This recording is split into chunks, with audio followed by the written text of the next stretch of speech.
Thanks for checking in on the State of Basketball podcast, episode 47. I'm Adam Miller, and I'm here with Jaren Will each and every week. We are going to be bringing you the news and notes on all 11 Division I schools in the state of Indiana, because in 49 states, it's just basketball. Well, here we are, Jaren. We are talking about, this is our second season preview. Last Thursday, we talked about Ball State. We talked about the Cards. So if you want to know what we talked about in that one, go ahead and, scroll down in your feed or whatever you need to do to find that one. Check the, if you're here listening to this one, you should know how to find that one. So today we're talking about Butler. So we're going to be talking about the Bulldogs of Butler down in Hinkle Fieldhouse. But what do you think?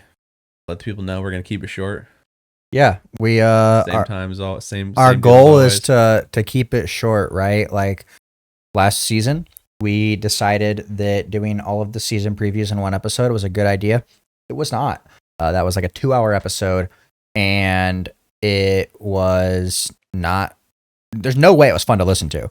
I don't think it was very fun to do. Really, it was fun. I re-listened to our season preview episode at the end of the season when we were doing our season recap, and I was like, this just ain't it. I mean, it's our first episode ever, and it was long, and it was just too much packed in one. So this is a much better way to break up the off season. We decided instead of trying to compete time with all 11 schools, we would give all 11 schools their own dedicated block of conversation.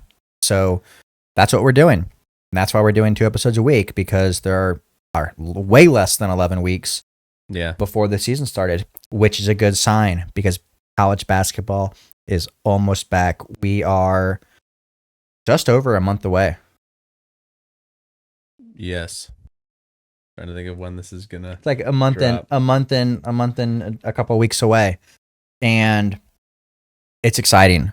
We're excited, and so now we're gonna talk about Butler, right? Mm-hmm. So as a reminder, if you are unaware, Butler is in the Big East. They are in the best conference in college basketball, and I have no shame saying that because I do believe that the Big East is the best conference in college basketball. Big 12 and the SEC and the Big 10 are all seething. They're all so mad now. I mean, hey, it is what it is. They are also coached by Thad Matta. He is in his 3rd year with the Bulldogs. Legendary coach, legendary program, legendary field house. The Dogs are just legendary. And we're going to talk about them. So one thing that is a little bit different that, last year we referenced Ken Palm for just about everything. We used some Torvik, some Evan Mia in the off season, but to kick things off, we're using Torvik for the time being because Torvik actually has a sponsorship deal with us. No. Not yet. Not yet. They have their metrics out already for the upcoming season. So we wanted to actually give you guys some numbers. Mm-hmm. We wanted you to know what the rankings are looking like. Yeah, and we didn't want to wait for Ken Palm to post it, and Torvik's got everything we needed. Yeah. So shout out to Torvik. So looking at, we'll do this in kind of 2 different lenses. We'll talk about last season. We'll talk about this upcoming season. Kind of compare the two. If you watch the Ball State episode, kind of the same flow. We'll talk about the same concepts. But last season, Bulldogs ended ranked 57th. So just outside the top 50, well inside the top 100. Looking at this upcoming season, they took a slight drop, and they are preseason ranked 76th. This is all according to Torvik. So interesting to see that because we'll talk about it. I think that they're better than 76th. I think so too. I mean, there's just so I don't know what goes into these algorithms, but I mean, there's just so much guesswork. They did lose, some big pieces. Yep. Lost their lead guard, which obviously hurts, lost their starting center, but I don't know. I think that they could be better. We'll see. We'll talk about it in a minute. Yeah. Interesting though. Yeah, definitely. So last season finished 57th. They finished with an 18-15 overall record, and they were 9-11 in the Big East. Never forget. They did finish 9th in the Big East, so 9-11 put them 9th. And then they lost in the first round of the NIT to Minnesota by 1. So, heartbreaking way to end the season. They were a bubble team. Their bubble got burst with like 2 weeks left in the season. Hang the banner, though. Lost to UConn twice by single digits. I mean, that's better than anyone in the NCAA tournament did. So yeah, UConn only had 2 losses by single digit, or 3 losses by single digits last season. Yeah, something like that.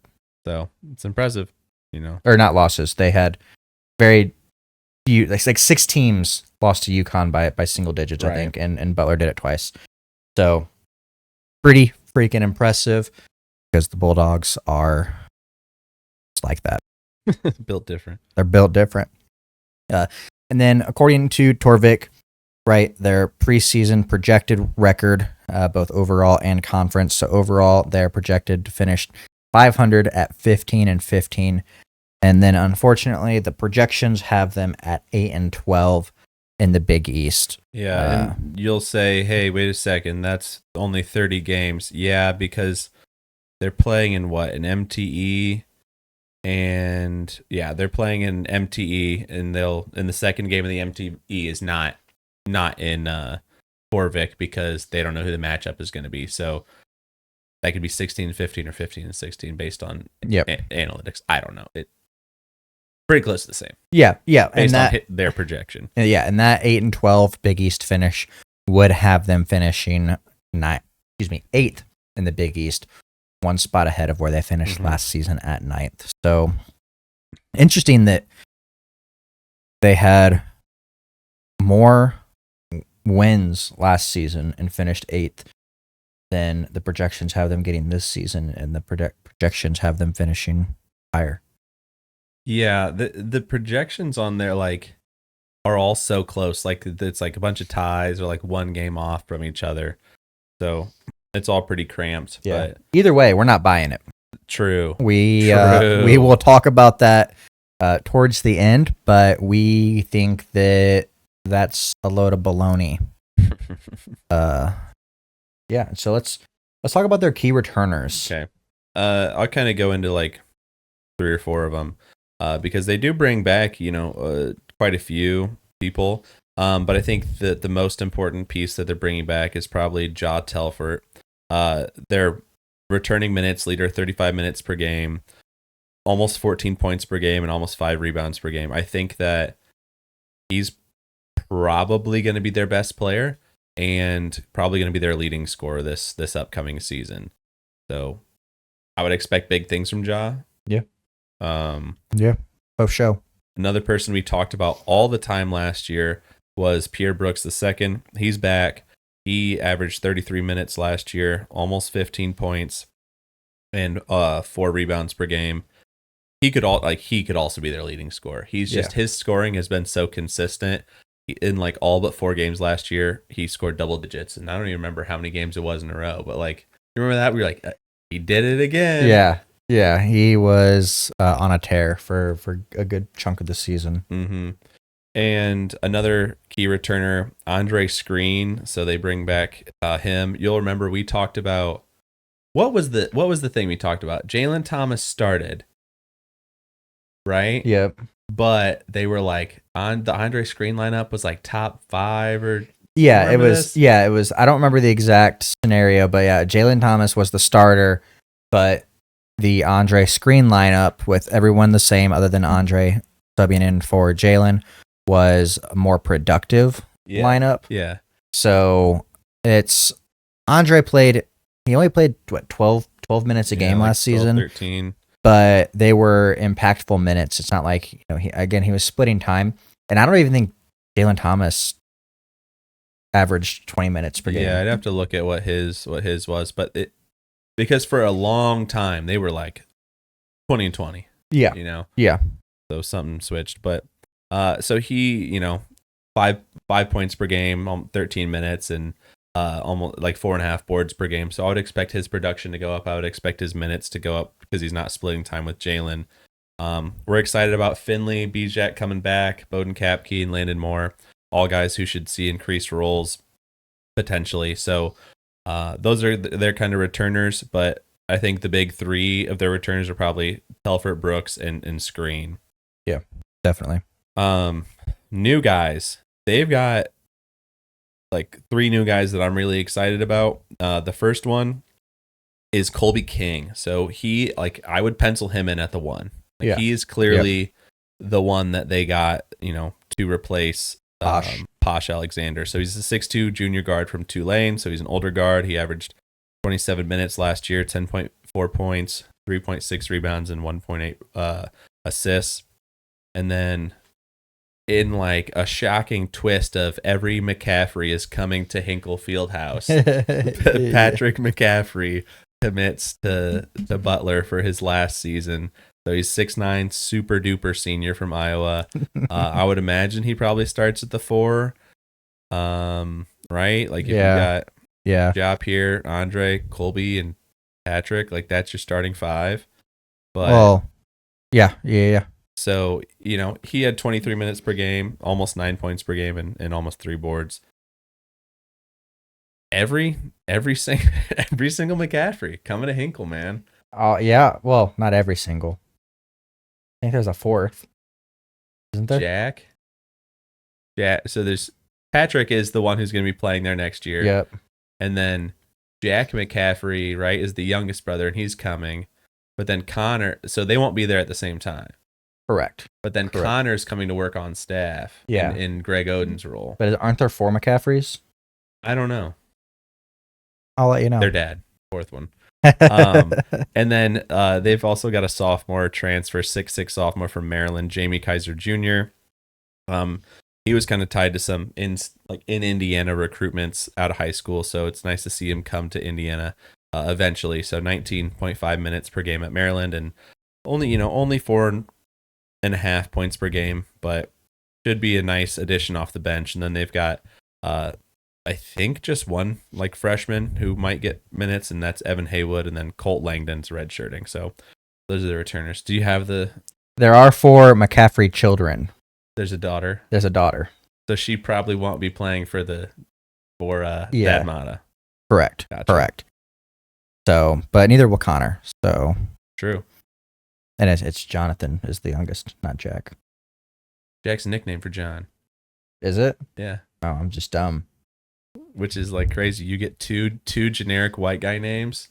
Yeah. You get Jonathan, or you can go by John or Jack. Yeah. Okay, that makes sense. Because when you said Jack, it sounded right, but then I looked at his name and I was like, Jonathan. I was like, wait a minute. You're okay. Adam, you're mixing up your original, your super basic white guy names. Yeah. You're just mixing up your McCaffreys. Yeah. So yeah, my bad. Yeah, there are just 3 of them all. 2 of them on. There will be at any given time in the next 3 years, 2 McCaffreys associated with Butler, while Fran is just out living in Iowa. Tell Patrick comes back as a grad assistant or something. They just all move from Iowa to Indy. But let's talk about their game. So they play in an MTE, and I talked about this a little bit earlier, but they played in the Arizona tip-off in Tempe. So their first game is going to be against Northwestern. Northwestern's projected to be 48th in Borvik. So technically ranked above them. So that should be a pretty tough game. And then they play UNLV or Mississippi State. So they're getting 2 quality games, should be pretty good games, I think. Yeah, absolutely. So I think that'll be a good litmus test for the Bulldogs, especially going into the grueling Big East conference play. Yeah, because that's at the end. That's November 28th, and I think the next game's the day after, maybe 2 days after, maybe it's the 30th. But 2 games right there. That's their MTE, and then they play. Dude, there's the Big East Big 12 battle or challenge or duel or whatever the word they use is for it. A Big East team and a Big 12 team play each other. Which I'm not saying that Butler doesn't deserve this draw. because like I believe in Butler, but It's a very unfortunate this draw. is they have to play at Houston. Like normally you would try and slot like, hey, Houston, S team in the Big 12. Maybe UConn? Oh, that seems like or Marquette. Yeah, like, oh wow, that seems like a great choice. And it's like Butler, and it's like, oh, I mean, that's gonna be a tough game. Yeah, That it's is gonna be definitely not winnable. But like, you ever tried to win at Houston? I don't want to. Can't be easy. Can't be a fun time. But again, great litmus test for this. The non-conference schedule for Butler, while it is challenging, is I think perfect for this team because it's only going to get them ready for one, Big East play, and two, to potentially make a run in the NCAA tournament because they'll have experience playing some of the best teams in the country. Yeah, and like they bring in SMU too, you know, so like that's pretty nice. But they go to Houston on December 7th. Then they have Wisconsin in the Indy Classic, which is at Gainbridge. So basically a home game. So December 14th. So that's a week after the Houston game. So can we talk about how they go November 28th? They play Northwestern. Tough matchup. Presumably in the next 2 days, they'll play Mississippi State or UNLV. Mississippi State, I think, is a much better team than UNLV. Yep. So assuming they play Mississippi State, then a week later, they go and play at Houston. Then a week later, they go and play Wisconsin. That's light work in the Big East. That's an off. That's like oh, thank God we got this easy stretch. Like we got that Houston game in there. And the rest is easy. Wait, we got a week off between tough matchups. Shoo. Okay. It's gonna be fun to watch. It's gonna be fun to watch for sure. And then they open Big East play at Marquette, and then they end at Creighton. So talk about wild bookends. Yeah, starting and ending on the road sucks. Like that sucks. But, yeah. You know, I just hope we're not in a situation where that Creighton game really freaking matters. Yeah. like I want that to be like a. I don't want to go into that game being like, we've got to have this one. Like the Dogs have to win this one for whatever that means. Like whether that means to get into the NCAA tournament, to get a better seed in the Big East tournament. But you know that should be like, oh, if we win it, seed line bump in the NCAA tournament, that'll be nice. Yeah, that would be. Yeah. So season goals, right? These are our goals for the Bulldogs. What we think would mean success at the end of the season. If we're looking back, if the Bulldogs are to have a successful season, this is what we think will happen. Number one, make the NCAA tournament. Right. I think that's you fell just short last season. So I think that you've got a lot of pieces coming back. You've got a tough schedule that is only going to help your net rankings. Even if you lose some of these games, it's only going to help your net ranking because they're all quad 1 losses. Yeah, no kidding, dude. But they're also all quad 1 wins. So it's going to be good there. The Big East is a dang near quad 1. They might only be playing quad 1 games. So make the NCAA tournament and then be above 500 in the conference. That's a huge goal. Going 10-1 in the non-conference is also kind of our goal. Yeah. So, hopefully they, like we talked about with their, key games, they're going to have to steal 1 or 2, but I think that going 10-1 is feasible, but I also think that that's a sign of success for the Dogs. Yeah. And I think when you look at their non-conference schedule, like you look at that and the only thing that you would say like this is a scheduled loss is Houston. Yeah. Like Northwestern is winnable. Yep. UNLV or Mississippi State is winnable. Like Wisconsin's winnable because it's in your backyard. Yeah, it is because that is a neutral site. So at Gainbridge, but like that Wisconsin and Butler, that's not like they're not remotely close. They're not like remotely evenly close to Gainbridge. Right, yeah. It's quite literally down the street from Butler. They get to stay when you get to stay in your own beds, it should be considered a home game. Yeah, that's a good point. But like, I mean, good point. Borovic has it as a neutral game. I don't know what the committee will look at that as. I feel like it has to be a neutral site game no matter what because it's not at their home court. I don't know. They do this weird thing, right? Where they do like semi-neutral. Like when That's like true. when Gonzaga plays in like the Spokane Arena or whatever, they're like, "Oh, yeah, that's a semi-neutral because it's 5 miles down the road, just bigger." So I think yes, like to be a successful season, like you go 10-1, you lose that game to Houston, and you're like, okay, we're 10-1 going into the Big East, like that feels good. Now we've got some cushion to work with. Yep. So we talked about this when we talked about Ball State. We don't, I'm a sensitive guy. I promise. I'll get better, but we're gonna put our necks out there and we're gonna predict the record. We will probably be a billion games off here, but this is kind of what we think looking at their schedule. So Northwestern, let's start with their MTE, Jaren. Talked about it a bunch, but they play Northwestern and then they either play UNLV or Mississippi State. Like if they get Northwestern and then the bracket breaks where they get Mississippi State, like that's 2 tough games in a row. Yep. Mississippi State should be pretty good. So you would like to win it all, but like let's just be safe and call it 1-1. I think 1-1 is a safe estimation. Okay. And then, we called, I don't want to call it a scheduled loss. You quite literally did call it a scheduled loss. I know, but I will say I was very adamant on Twitter. I was like, "Yep, that's a scheduled win, baby. Like that's a win. That's a winnable game." So, at Houston, we'll call that a loss just to be conservative, I guess. I think that's And then they're going to beat Wisconsin. So they'll say 2 non-league losses, two losses out of the Big East, and then what are they going to do within the Big East? Because the Big East is a slugfest. It's tough. Yeah. So we do think that Butler can go 12-8 in the Big East. We said What'd they do last year?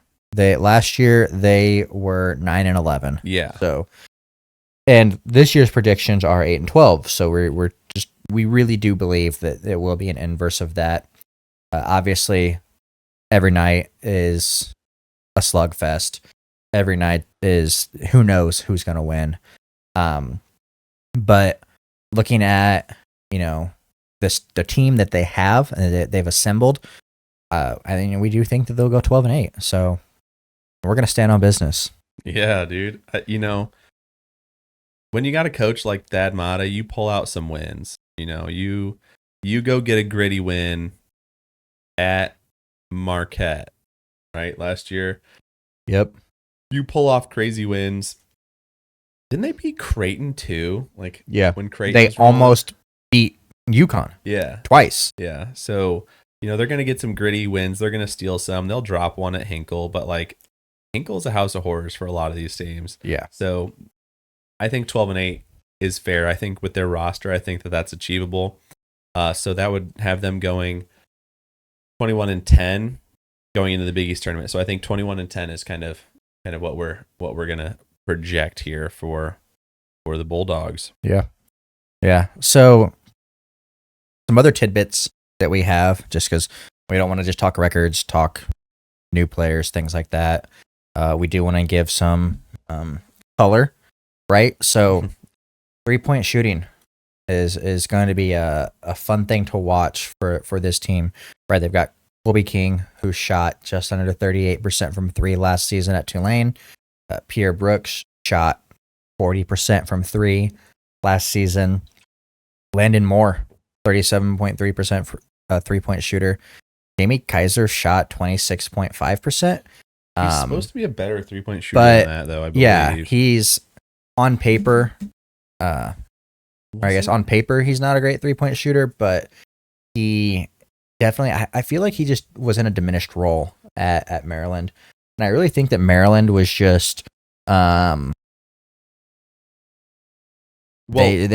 shot as a team 28.9% last year. Yeah, so not great. They were the 346th team. Yeah, so I think that there's just something in the water in the DMV, and it just kills 3-point shooting percentages. So, and they also went inside a lot. They had a strong interior. because they couldn't shoot. They had to. Well, yeah, It was, yeah, but they had some really good bigs. So look to see some improvement from Jamie Kaiser. Definitely, the potential is there. Mm-hmm. Uh, My big question with this team was like, you replace Posh Alexander with Colby King. Colby King's going to be your starting one. But Posh Alexander, other than like a couple of times, could not shoot the 3-ball very well. Colby King can. Like he seems to be, a one who can score the ball pretty well, shoot the ball pretty well. But his assist numbers, not that great. I don't remember. Did I get this switched? 1.8 assists per game. Like, not high for a lead guard. Right. And I think, Telfer is their returning assist leader with 3 per game, 3 assists per game. So that's kind of different. Like, you would expect to see someone someone's going to have to pick up that slack. I think it'll probably be Colby or Telford or Brooks, one of those 3 who kind of, is our leading assist guy. But that's one thing that I was like, when I was looking at the numbers, like, that's just interesting because Butler shared the ball a lot last year. Yeah. And they need to do that again to be successful. But maybe the assist numbers are, instead of having one guy, like Posh is a true pass first guard. Triple-double. And I think that going to a guy like Colby King, who is a scoring first lead guard, I think that will be helpful. You might not have anyone who's averaging high assists. You might just see everyone averaging, 3 to 4 assists per game. Right. And which he might is completely fine. And he might like the fact that he has more scoring options around him. Put up his assist numbers because I haven't looked into Tulane's roster, but like, let's see. He was their 5th leading scorer last year, and they're tied for 3rd leading assist man. Their assist leader at Tulane was a forward. Interesting. Yeah, it all comes down to style of play, and I think that that's the hard comparison when you're looking at a guy who transfers their last year's numbers versus potentially this year's numbers. Mm-hmm. So, and I think that Butler does play a very heavy guard set in the way they share the ball. They have several people who run the ball up the court. Yeah. So and we saw them running, 4 guards. Yeah, most of last season. Time. So definitely think that'll be a question mark, but I think that there's definitely positives that can come out of that. Yeah, and I think you'll see maybe them go a little bit bigger with Pat McCaffrey at the 4. So it could be a different look. It's not like a critique. It was just something that I noticed when I was looking up information for this and be like, I wonder. So, if you're one of our Butler friends on Twitter and you're watching this, let us know. What do you think? What do you think that's going to look like? Because we're kind of curious about it. Not that it's a knock on the team, because we obviously have them going 21-10 and winning 12 games in the Big East. And I think that would put them in the NCAA tournament. I think if you go 21-10 with winning 12 games in the Big East, like, you're safely in. So yeah, NCAA tournament for the Bulldogs, it's in the cards. That's what we have said is going to be a successful season for them, and I think it's very, very realistic. Anything else? You said for the cards, for the Dogs. Yeah. I think it's in the cards. Oh, you said for the NCAA tournament in the cards. Sorry, I thought you said NCAA tournament for the cards. For the Dogs. I was like, yeah, we already talked about the cards for the Dogs. It's a callback now. Yeah, yeah. So yes, we've talked about Ball State. We talked about Butler. Come back on Thursday if you want to hear us talk about the Evansville Aces. If you like some mid-major talk, we're here to do some more mid-major talk. So we have a lot of it. Yeah, we'll see you hopefully on Thursday. If not, see you November 3rd, I guess. But please come back. Yeah. You sound desperate. There's a hint of desperation. Listen, man, I'm just trying to make $1. Trying to make a penny. So the clock is showing quadruple zeros. So it's time for us to get out of here. Thanks for checking in on the State of Basketball podcast. We will see you later this week And remember, in 49 states, It's just basketball.